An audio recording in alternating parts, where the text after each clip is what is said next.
Welcome, curious minds, to a world of knowledge and discovery. Thank you for choosing our video on Masam Project. Sit back, relax, and enjoy the ride. Project Masam is a multilateral humanitarian landmine clearance project in Yemen launched by the Kingdom of Saudi Arabia in June 2018. It works in coordination and partnership with Yemen Executive Mine Action Center to clear Yemeni territory of anti-tank AT and anti-personnel mines AP along with improvised explosive devices IEDs and unexploded ordnance UXO with the aim of alleviating the humanitarian catastrophe caused by mines in Yemen. In this section, we'll be shedding light on project objectives and its impact on our understanding of the subject.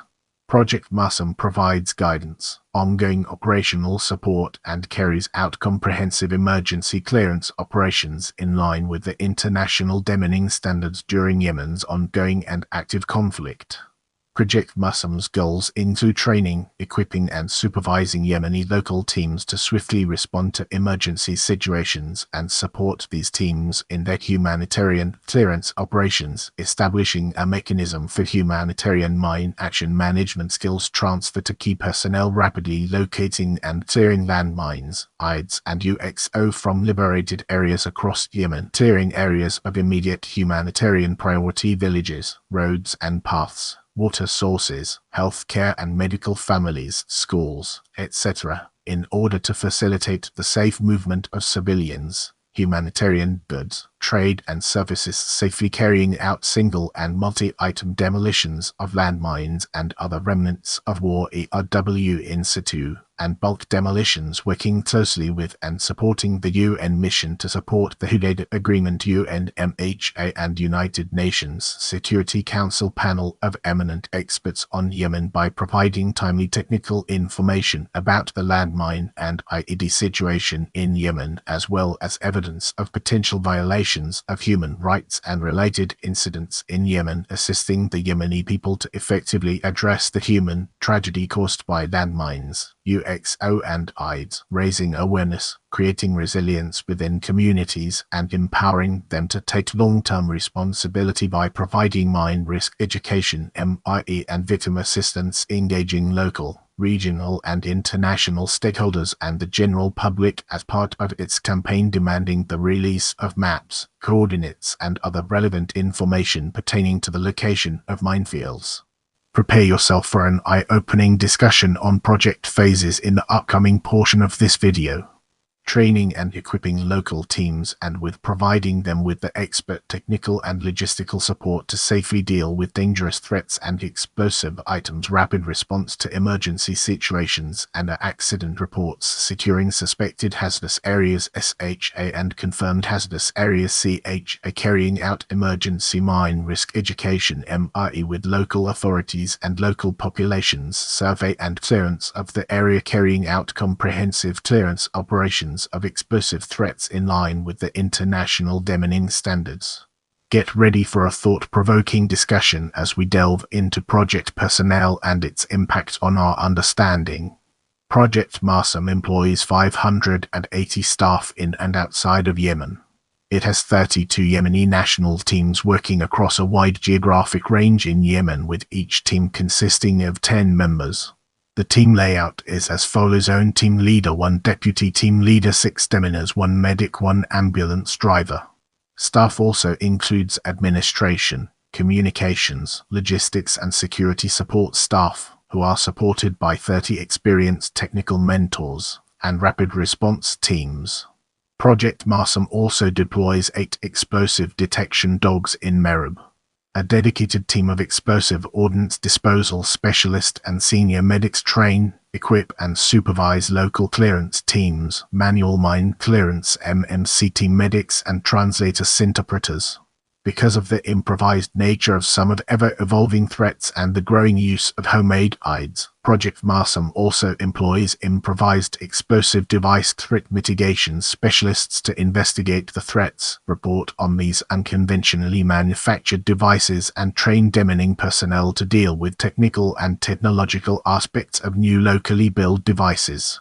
30 demining personnel, including 5 foreign explosive ordnance disposal specialists, have been killed and 47 others have been injured while carrying out their demining operations since 2018. Let's now turn our gaze towards project work areas and explore the fascinating connections it has to offer.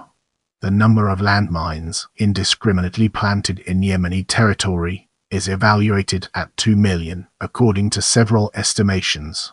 Since launch in mid-2018, Project Masam has worked in 11 regions since Hodida Aden al-Baida al-Yofleh Merib Shabutaz al-Halsoda.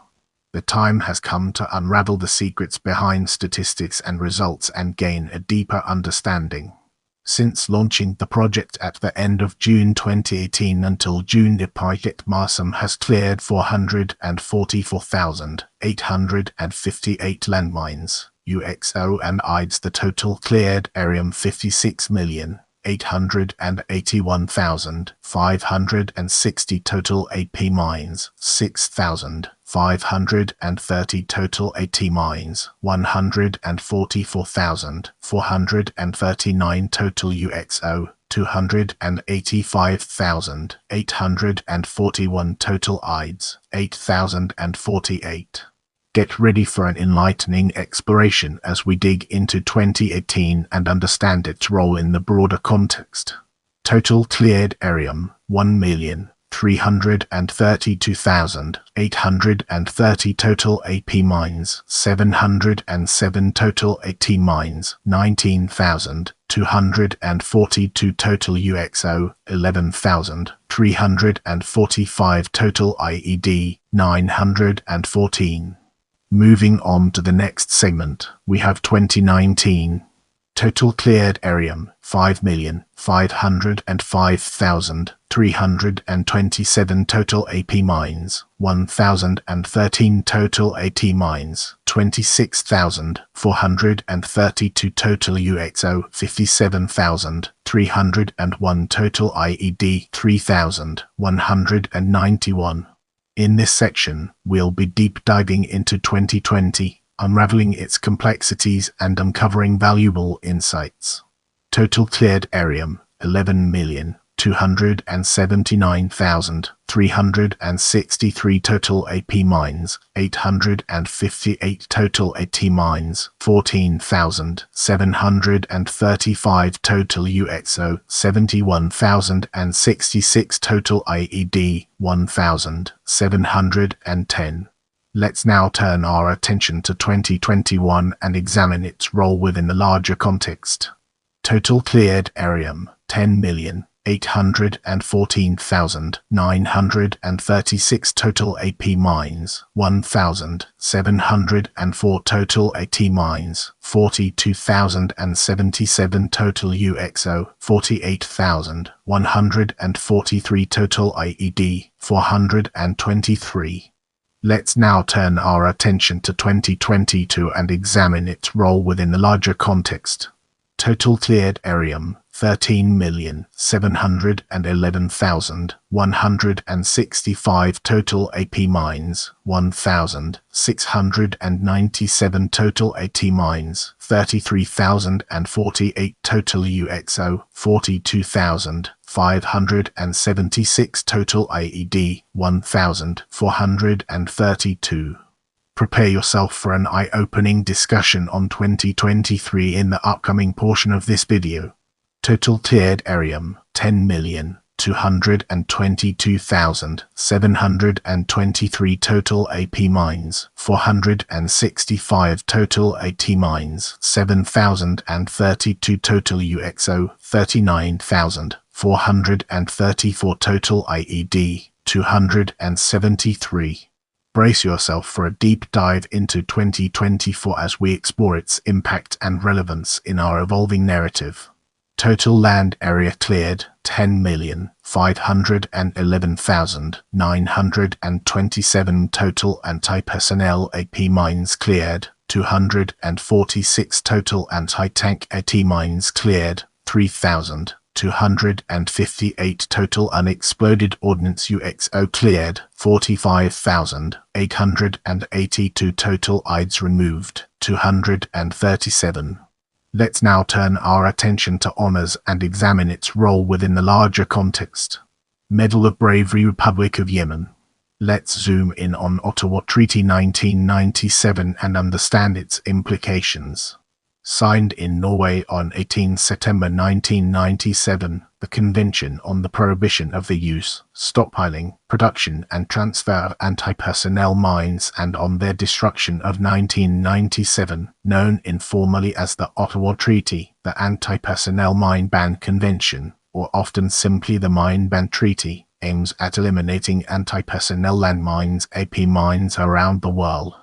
It was launched to end the suffering and casualties caused by AP mines that kill or maim, every week, hundreds of people. Most of them are innocent and unarmed civilians, especially children, and impede economic development and reconstruction, prevent refugees and internally displaced persons from returning to their homeland, along with causing other extremely grave consequences after years of planting them. Yemen recognized the inhumanity of AP mines, becoming in 1998 one of the first countries in the Middle East and North Africa region to join the convention. In April 2017, Human Rights Watch called on Houthi militias to stop using landmines and to respect the Ottawa Treaty banning the use of AP mines. In April 2023, Project Masam managing director Osama Al-Ghassabi told La Croix newspaper the Houthis continued to plant banned mines despite the mine ban treaty. Les mines de Houthis ont entretout forme d'aide humanitaire au Yemen. Elles ont affecté de villages entiers, de terres agricoles, de écoles, de puits. In October 2023, Al-Ghassabi told Yemen Today TV news channel, Yemen has had a landmine problem for a long time and Yemen is a signatory on the Mine Ban Treaty Agreement. The anti-tank and anti-personnel mines that we are finding in Yemen are all Al-Houthi manufactured. They are no longer the old mines that were existing in Yemen prior to this war. In this segment, we'll be unraveling the complexities of civilian impact of landmines and exploring its multifaceted nature.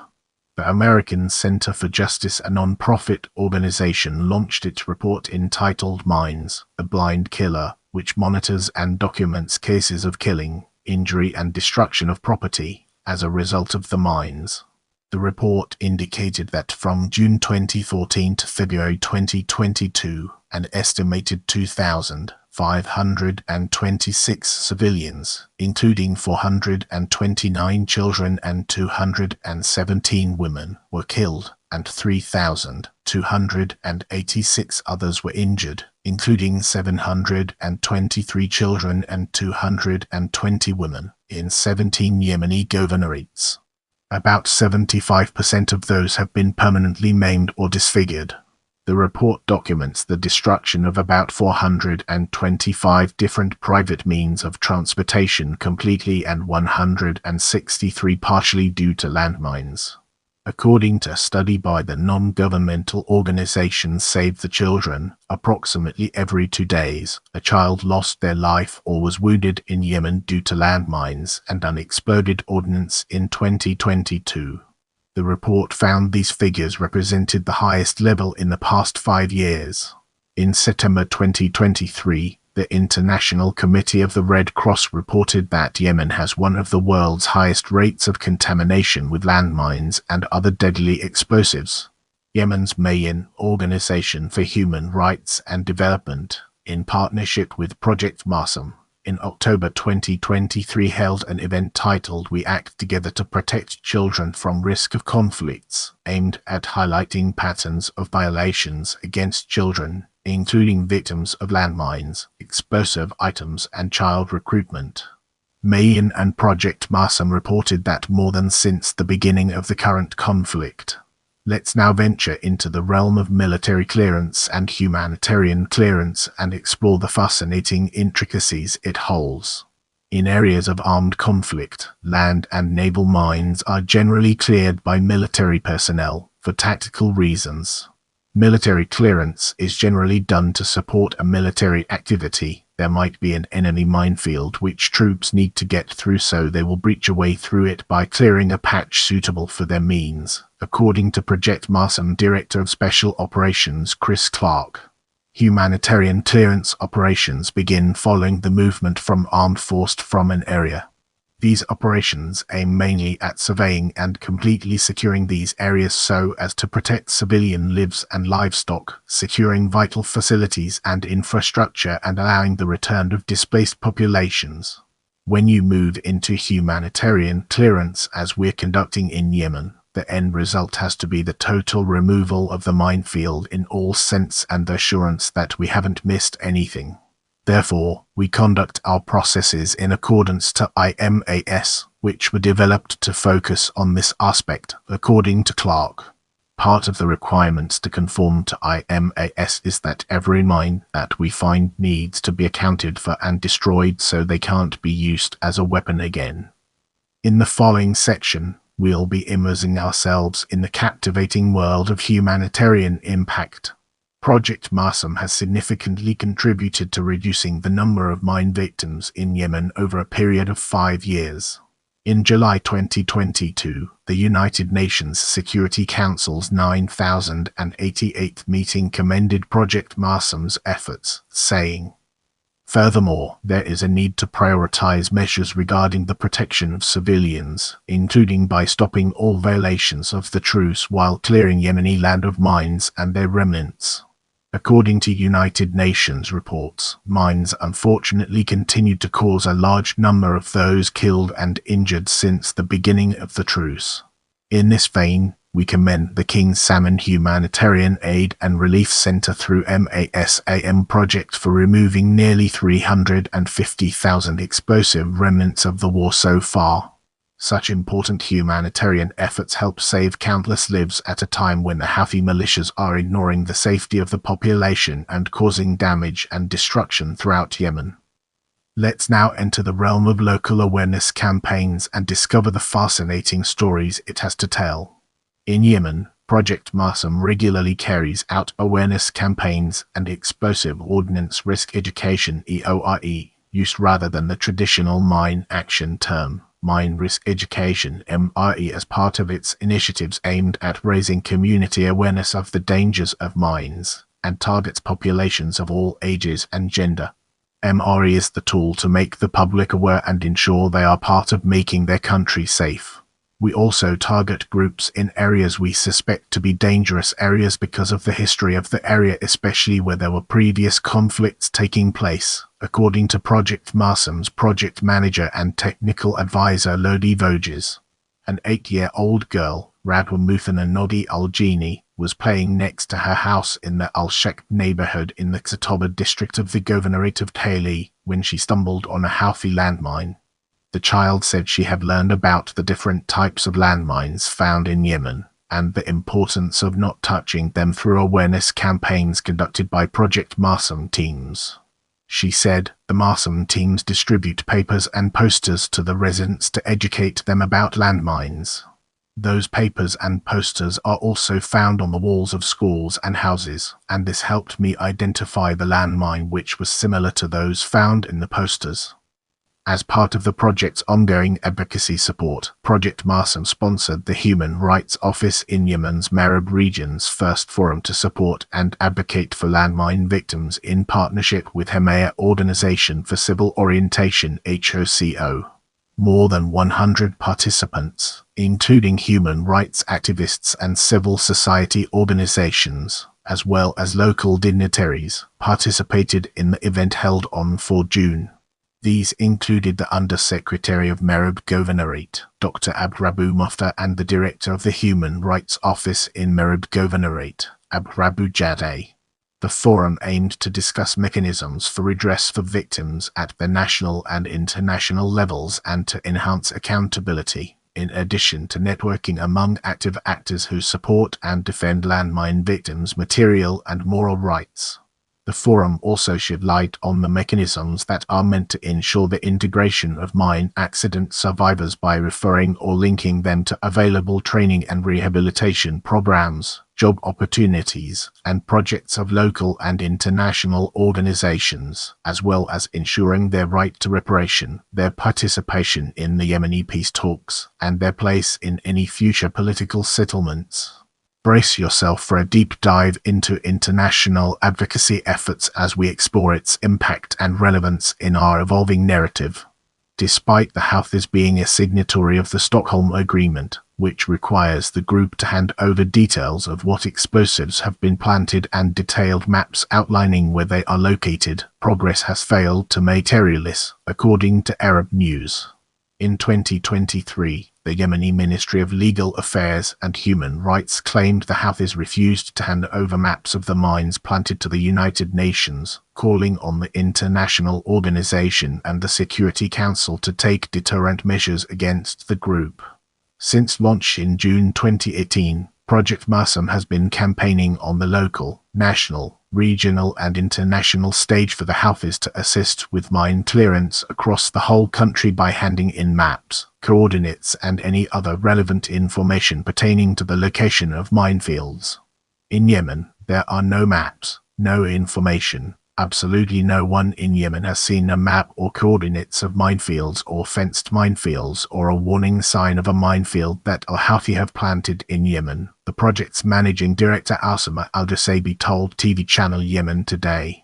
Using the hashtag #HandInfoMaps, the project has been advocating for the United Nations and relevant agencies, international governments and policy makers to pressure the Houthi leadership to hand over the maps to prevent more civilians from being killed and injured by explosive items. That has not happened to date.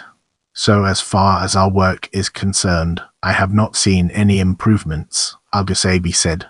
During a meeting with the European Organization of Islamic Centers at the United Nations International Conference Building in Geneva, Switzerland, on 2 May 2024, al-Dusabi reiterated his serious concerns about the delay in the international community's response to the ongoing manufacturing and extensive and indiscriminate planting of landmines and improvised explosive devices by the Houthis and allied organizations. Get ready for a thought-provoking discussion as we delve into awards and recognition and its impact on our understanding. In 2023, Rashad al-Alimi, the chairman of Yemen's Presidential Leadership Council, granted the Medal of Bravery, also known as the Order of Courage, to his country's Executive Mine Action Center and Project Masam. The award is in recognition of the project's efforts in clearing landmines on Yemeni soil.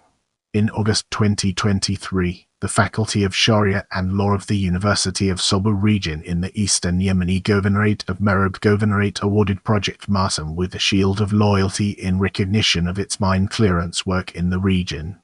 In November 2023, the Yemeni Minister of Health Dr. Qasim Baheba presented an award, the Shield of Humanity, to Qasim al-Dosari, Assistant Managing Director of Project Masam, in recognition of the project's efforts in removing thousands of landmines that were deliberately planted across Yemen.